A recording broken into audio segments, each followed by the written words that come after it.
Hi, everybody. You've got Lauren Tyda here, Senior Executive Editor of Phoenix Home and Garden Magazine. We're here with Anita Lang of IMI Design. She's a prominent interior designer here in the Valley and one of our picks for 2021 Masters of the Southwest.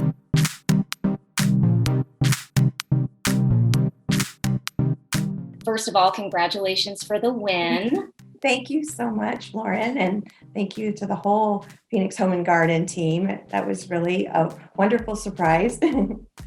So what was your reaction when you received it, and what does it mean to you? That's a great question. Honestly, the first reaction is like, I'm not old enough for this. I felt like, don't you have to have like white hair and like a guru robe or something to be a master of anything?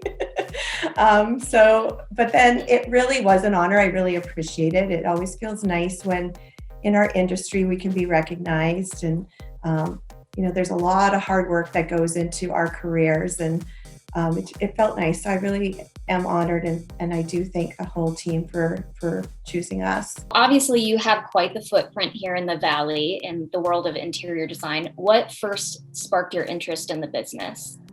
I honestly, Lauren, I can't remember that I wasn't designing in my head. It's always been part of who I am.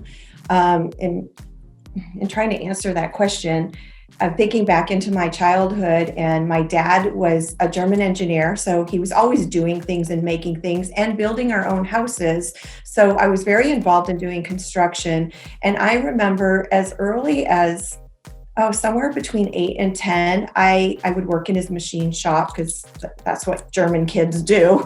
You just work all the time. If you don't work, you don't eat. So it was always about working. And I remember working away there and designing in my head my own cabin. I can still see it to this day. I mean, I was 8 or 10 and my mind was just putting this whole cabin together. There was a great loft. There was a little kitchen area. Like, it's just truly how my mind has been geared from the get-go. So it just evolved. Like, I just grew in the design world. So obviously every interior designer gets inspiration from somewhere. And I know you travel quite a bit prior to the pandemic and go to Milan every year. So where do you get your inspiration from?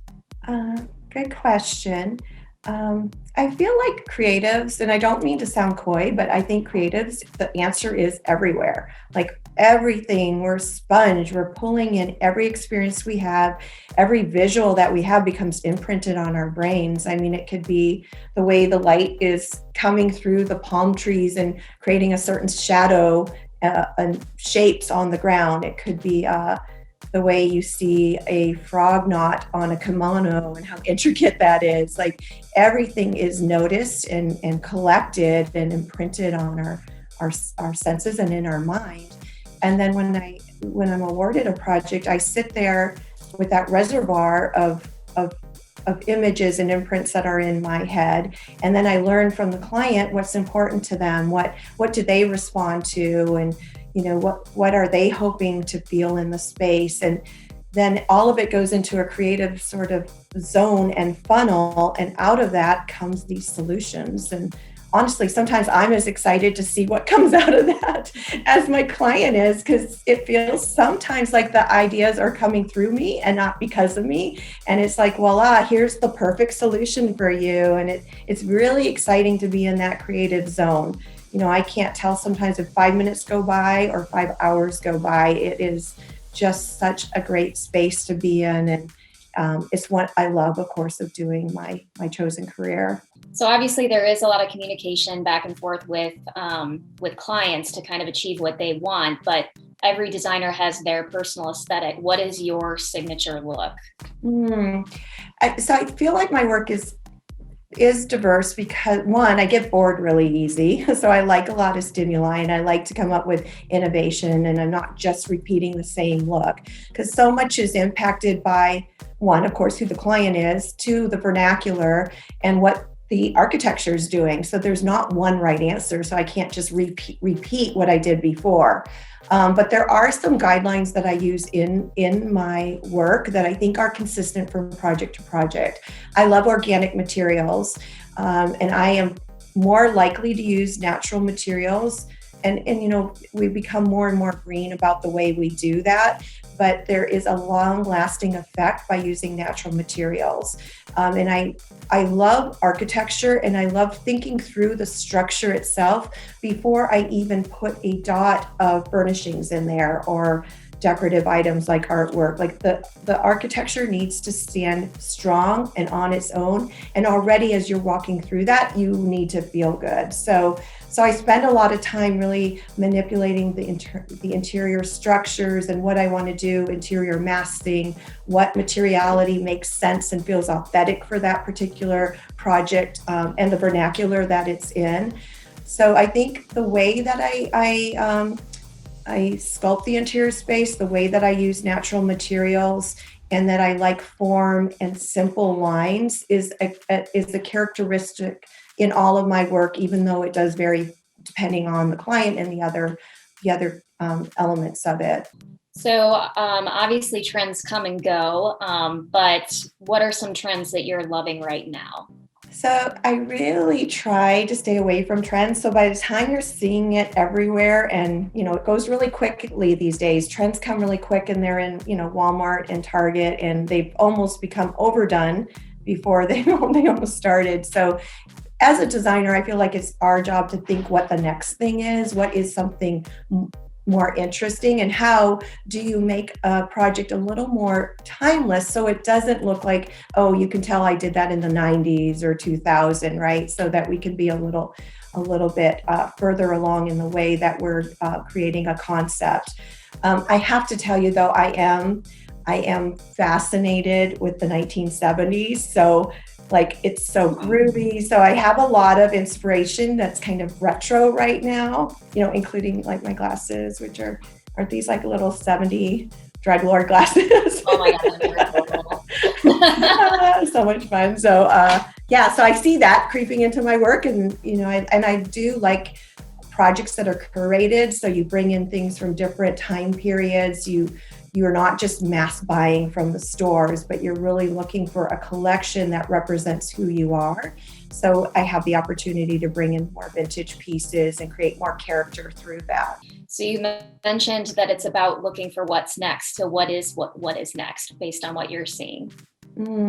So it's been interesting. So some of the design influences that are more than just trends. It's about the way we live and that are affecting us. And of course, none of us can get around the effect of COVID and what's happened with us. And now we're all spending more time at home, and we're at home with, kids and mates and like a lot of extra layers that we didn't have before. So one interesting thing that is happening, before we were going into these big great room concepts and they were wide open, and now we're like, I need a little space for my family and kids, so we're separating those rooms a little more. So that's really interesting, and thinking about how we can layer tasks in different spaces so people can go and have different functions. We all need exercise rooms back in our spaces where that was more of a variable sometimes for clients. And so that's an interesting element that's impacting the way that we're doing design, right? And I don't even think that's just a trend. That's something we've all gone through this now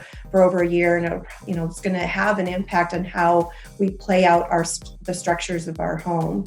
So that's one thing I see. And I also see, at least in the clients I'm working with and the projects I do, is this real respect for natural materials and authenticity in that.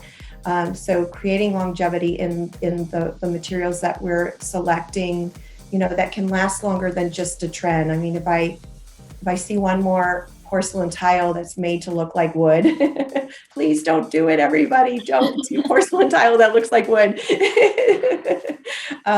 That just becomes really trendy, and then people are going to be ripping it out in a few years. So let's think past that and a little more classic and timeless. Great advice. So what is next for you, and what are you working on now? What's coming down the pipe? So there's a lot of exciting things that I'm working on. I'm working on a project that I'm part owner in that is a landscape hotel.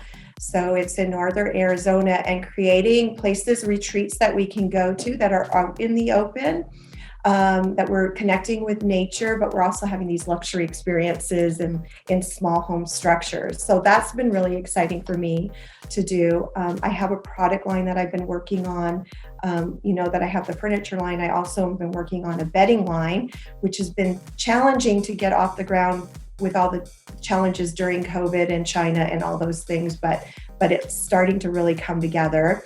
And it's really influenced by another thing that I'm fascinated with. And this is going to be a little out there for some people, but I'm really fascinated with quantum physics and the impact the power of intention has on materiality, like what the material world and matter. So I love to explore it and explore new ideas. I know that the homes that I design, when I have craftsmen and artists that are involved in it, that have heartfelt connection to what they're doing, that space feels a lot of different to us than if we're using something that's mass produced and someone's just trying to get in and out of there. Like, it does create a different resonation in the space. So, what is the power of intention that we can use behind the work that I'm doing as an interior designer?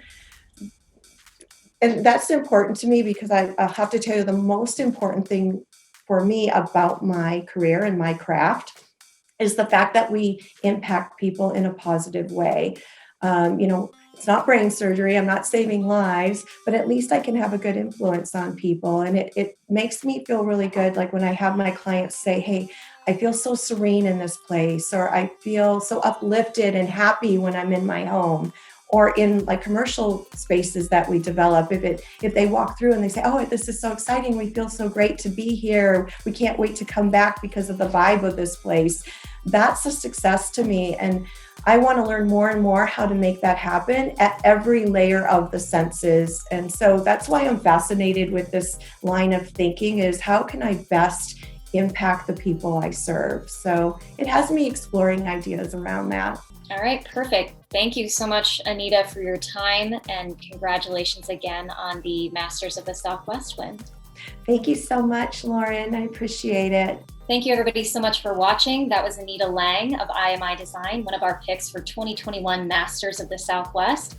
You can catch all of them and so much more in the February-March issue of Phoenix Home and Garden magazine on newsstands now.